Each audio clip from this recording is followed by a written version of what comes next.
నల్లమల అడవుల్లోని ఓ పాత శివాలయం. కాలం పూర్వయుగం. కాని దీని ప్రభావం ఈ యుగానికి ఉంది. ప్రముఖ పురావస్తు పరిశోధకురాలు ఆనంది నల్లమల అడవుల్లో ఒక పురాతన శివాలయాన్ని కనుగొంటుంది.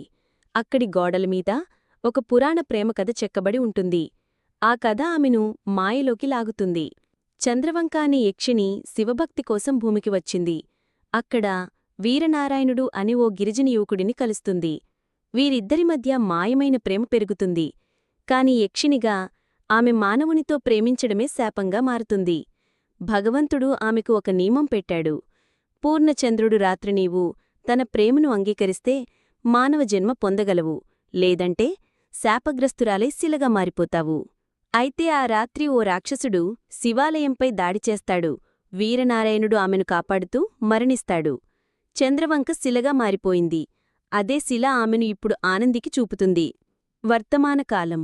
ఆనంది ఆ శిలను పరిశీలిస్తూ ఉండగా ఓ రాత్రి ఆమెకు అపురూపమైన కలలు వస్తాయి.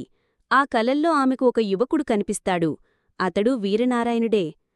ఆమె తన గతజన్మలో చంద్రవంకేనని గ్రహిస్తుంది. ఆ శిలను తాకగానే దాని చుట్టూ ప్రకాశవలయం ఏర్పడి ఆమె ఆవిర్భవిస్తుంది. ఆ ప్రేమ వీణివెలుగులా తిరిగి మెరిసిపోతుంది. ఆ శివాలయంలో ఆ శిలస్థానంలో ఇప్పుడు ఇద్దరు శిల్పాలు ఉంటాయి, వీరనారాయణుడు మరియు చంద్రవంక. ప్రతి పూర్ణచంద్రుని రాత్రి అక్కడ ప్రేమకు మరణానికి మించి ఉన్న ఆత్మల ఊగింపు వినిపిస్తుంది. శాపాలు కూడా ప్రేమ ముందు శాంతిస్తాయి. ప్రేమ ఆగదు, కాలాన్ని దాటి తిరిగి వస్తుంది.